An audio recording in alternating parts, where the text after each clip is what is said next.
Hello friends, welcome to internet की दुनिया YouTube channel.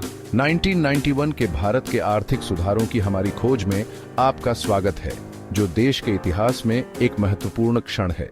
1991 में भारत को एक गंभीर आर्थिक संकट का सामना करना पड़ा, जिसने इसकी अर्थव्यवस्था की स्थिरता को खतरे में डाल दिया। उच्च मुद्रास्फीति, भारी राजकोषीय घाटा और घटते विदेशी मुद्रा भंडार ने देश को उथल पुथल में डाल दिया था। 1991 के मध्य तक भारत का विदेशी मुद्रा भंडार कुछ ही हफ्तों के आयात तक गिर गया था, जिसके कारण हस्तक्षेप की सख्त आवश्यकता थी। इन चुनौतियों से निपटने के लिए भारत को एक आदर्श बदलाव की आवश्यकता थी। यहाँ पीवी है। नरसिम्हा राव और डॉ मनमोहन सिंह ने मुख्य मंच संभाला।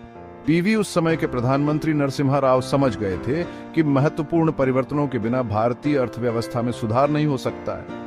उन्होंने डॉ मनमोहन सिंह को वित्त मंत्री नियुक्त किया, जिन्होंने राष्ट्र को उदारीकरण की ओर ले जाने में महत्वपूर्ण भूमिका निभाई। उन्होंने मिलकर भारत की अर्थव्यवस्था को खोलने के लिए बनाए गए क्रांतिकारी सुधारों को लागू किया। पहला प्रमुख सुधार विदेशी निवेश के लिए द्वार खोलना था।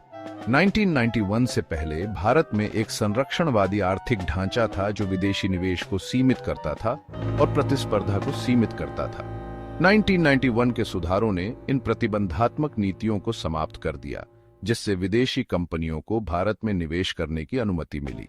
विदेशी पूंजी का यह प्रवाह अपने साथ प्रौद्योगिकी, विशेषज्ञता और नई प्रथाओं को लेकर आया, जिसने अर्थव्यवस्था के विभिन्न क्षेत्रों को प्रोत्साहित किया। सुधारों का एक अन्य महत्वपूर्ण पहलू निजीकरण था। सरकार ने माना कि कई राज्य के स्वामित्व वाले उद्यम अक्षम और घाटे में चल रहे थे।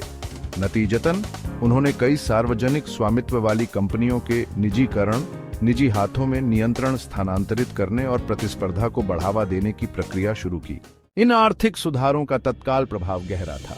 मुद्रास्फीति की दर में गिरावट आई और आर्थिक विकास ने जोरदार वापसी की। भारत जल्द ही मुख्य रूप से कृषि अर्थव्यवस्था से एक जीवंत सेवा उन्मुख अर्थव्यवस्था में बदल गया।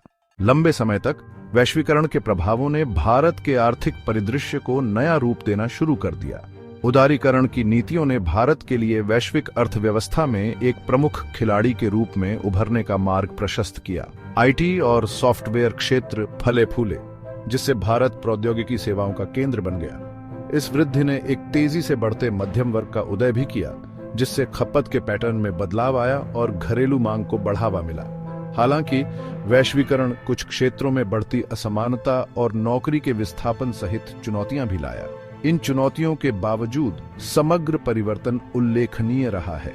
भारत एक बंद अर्थव्यवस्था से एक ऐसी अर्थव्यवस्था में परिवर्तित हो गया, जो तेजी से वैश्विक बाजारों के साथ एकीकृत हो रही है। आज भारत दुनिया में सबसे तेजी से बढ़ती प्रमुख अर्थव्यवस्थाओं में से एक के रूप में खड़ा है, जो 1991 में शुरू किए गए सफल आर्थिक सुधारों का एक प्रमाण है।